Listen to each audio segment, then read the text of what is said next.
할렐루야. 오늘도 주님을 사모하며 은혜의 자리에 나오신 우리 임마누엘 교회 모든 성도님들을 사랑하고 축복합니다.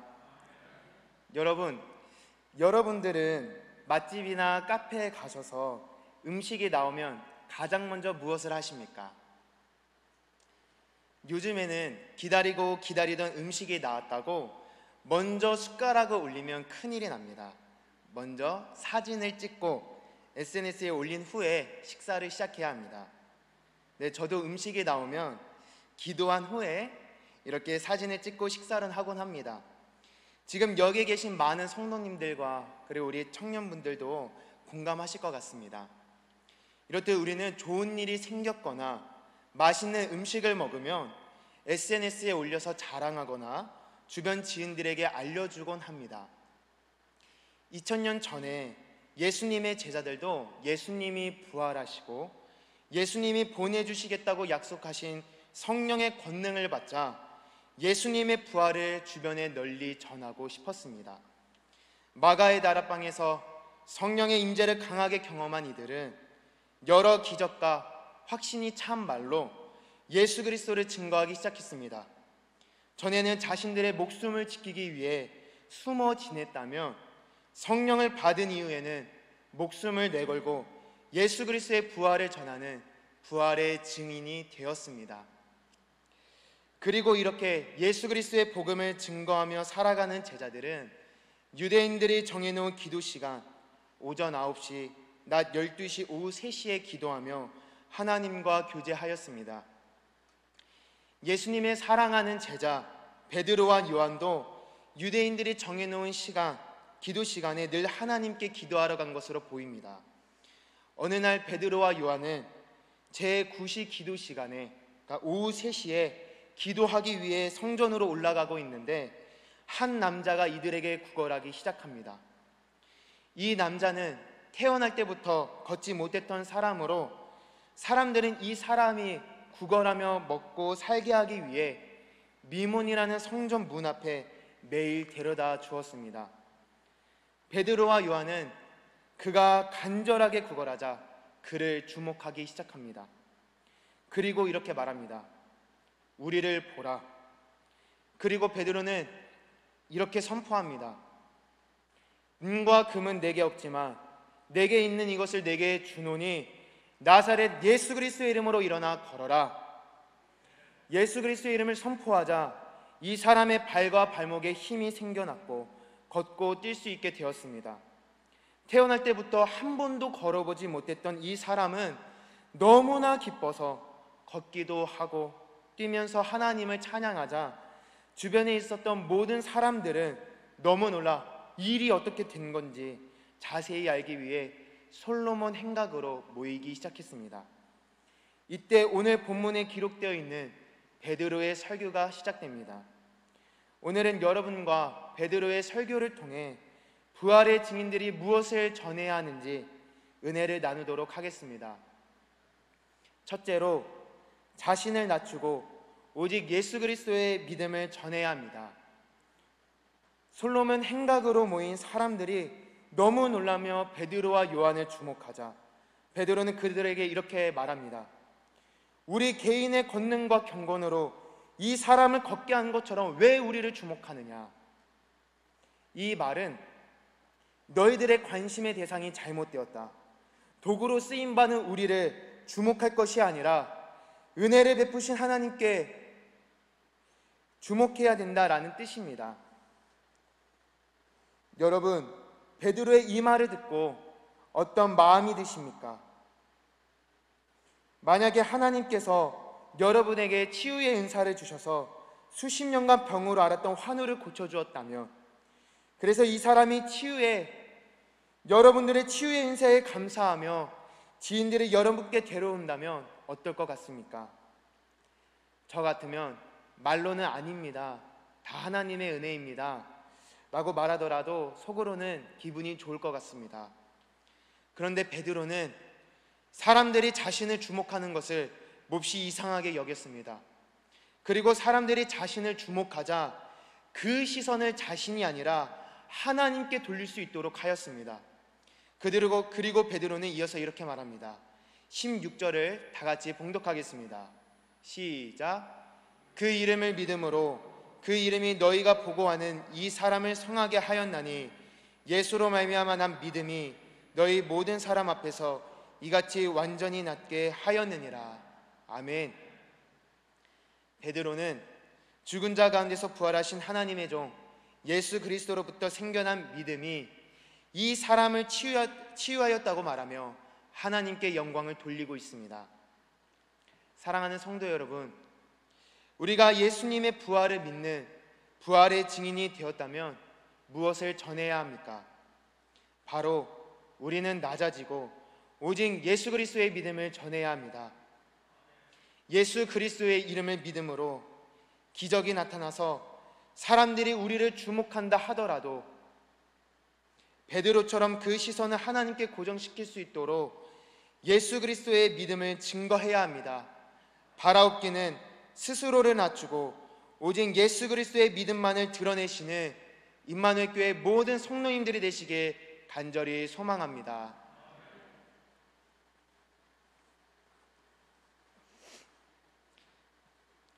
또한 부활의 증인으로서 우리는 무엇을 증거해야 합니까? 잠시만요. 죄송합니다. 둘째로 죄가 무엇인지 정확하게 알려주며 회개해야 함을 전해야 합니다. 베드로는 이어서 이렇게 말합니다. 형제들아, 너희가 알지 못하여서 그리하였으며 너희 관리들도 그리한 줄 아노라. 아멘. 여러분, 이 부분을 우리가 읽은 성경 버전인 개역개정으로 읽으면 꼭 베드로가 사람들이 몰라서 예수를 십자가에 못 박은 것이기에 괜찮다라는 의미로 위로하고 공감해 주는 것 같습니다.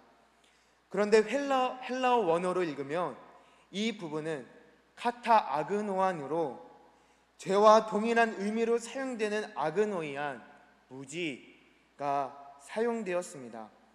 따라서 카타 아그노이안은 무지에 따라서 또는 죄에 부합하여로 해석됩니다. 즉 베드로는 흑암에 앉은 백성들이 빛이 와도 그 빛을 알아보지 못하였던 것처럼 유대인들이 무지하여 생긴 죄로 인해 예수를 죽였다는 것을 강조하고 있습니다.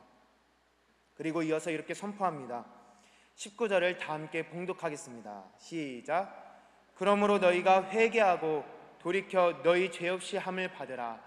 이같이 하면 새롭게 되는 날이 주 앞으로부터 이를 것이요. 아멘.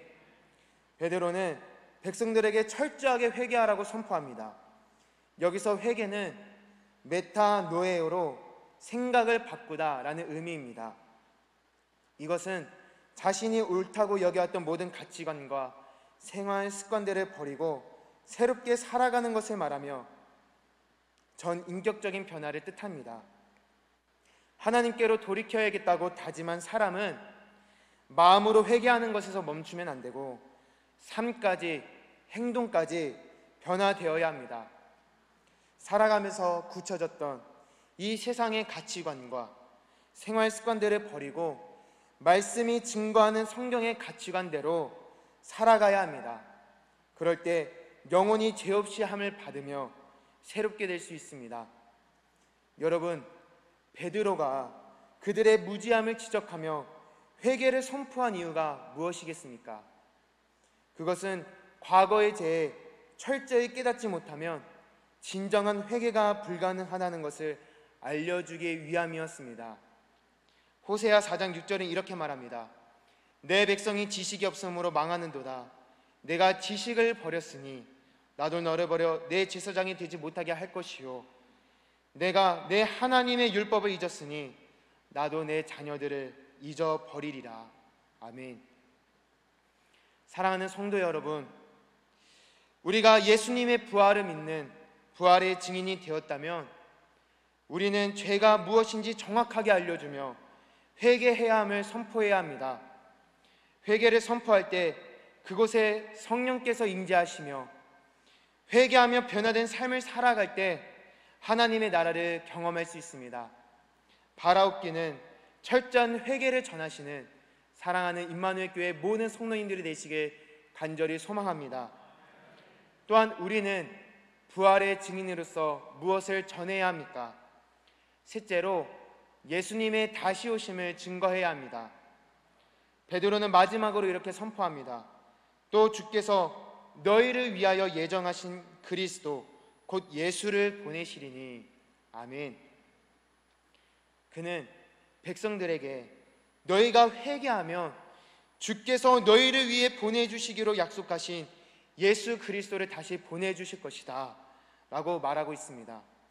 여기서 예정하신으로 쓰인 단어는 프로 케이리조마이로 전에 라는 뜻인 프로와 손을 뜻하는 케이르의 합성어로 스스로 준비하다, 누구누구의 손에 맡겨두다 라는 의미입니다. 따라서 주께서 너희를 위하여 예정하셨다라는 것은 하나님께서 하나님의 뜻대로 예수 그리스도를 정하신 때에 반드시 보내주실 것이라는 의미입니다. 예수님께서는 제자들에게 이렇게 약속하셨습니다. 요한복음 14장 2절에서 3절 말씀입니다. 내 아버지 집에 거할 곳이 많도다. 그렇지 않으면 너희에게 일렀으리라. 내가 너희를 위하여 거처를 예비하러 가노니 가서 너희를 위하여 거처를 예비하면 내가 다시 와서 너희를 내게로 영접하여 나 있는 곳에 너희도 있게 하리라. 아멘. 사랑하는 성도 여러분, 여러분들은 예수님의 다시 오심을 기다리고 있습니까? 제자들은 예수 그리스도의 다시 오신다는 약속을 간절히 바라며 이것을 전하였습니다. 세례 요한이 예수께서 2000년 전에 처음 이 땅에 오셨을 때 광야에서 주의 길을 준비하라 라고 외치며 회개의 세례를 전파한 것처럼 우리는 다시 오실 주님을 준비하며 예수 그리스도의 재림을 선포해야 합니다. 그리고 신부가 신랑을 맞이하기 위해 가장 예쁘고 깨끗하게 단정하는 것처럼 날마다 회개함으로 영혼을 깨끗이 하며 뜨겁게 사랑하는 마음으로 예수님을 기다려야 합니다. 그럴 때 예수님께서 다시 오셔서 우리를 영접하실 때 예비하신 거처로 들어갈 줄 믿습니다.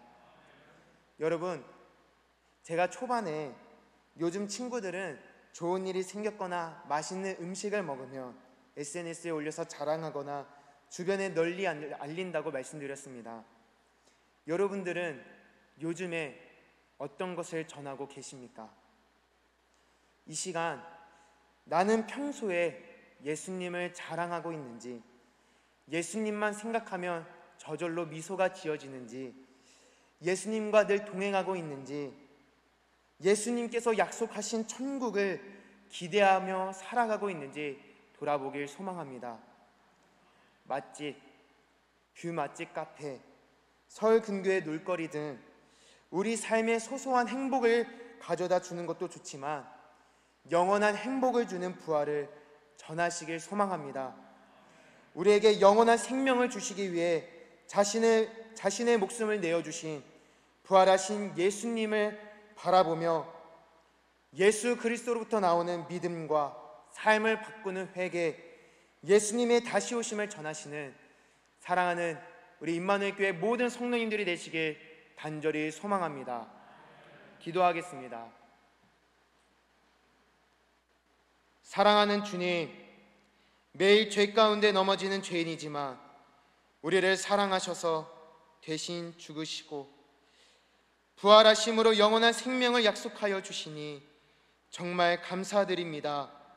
주님, 부활이요 생명 대신 예수 그리스도와 함께 부활할 것을 기대하며 부활의 증인된 삶을 살기를 원하오니 우리에게 성령의 권능을 부어주시고 예수 그리스도의 부활을 증거하며 살아가게 하옵소서. 부활의 증인으로서 예수 그리스도로부터 나오는 믿음과 삶을 바꾸는 회개와 예수 그리스도의 다시 오심을 전하게 하시고 이 기쁜 복음을 듣는 모든 이들의 마음문이 활짝 열려 구원받는 성도의 수가 날마다 늘어가는 은혜를 더하여 주시옵소서. 주님, 이번 한 주는 하나님이 싫어하시는 일을 하지 않겠다고 결단하였습니다. 삶에서 부족한 모습이 많더라도 신앙만큼은 잘 지키며 날마다 하나님의 눈치를 보며 살아가는 삶이 될 수 있도록 인도하여 주시옵소서.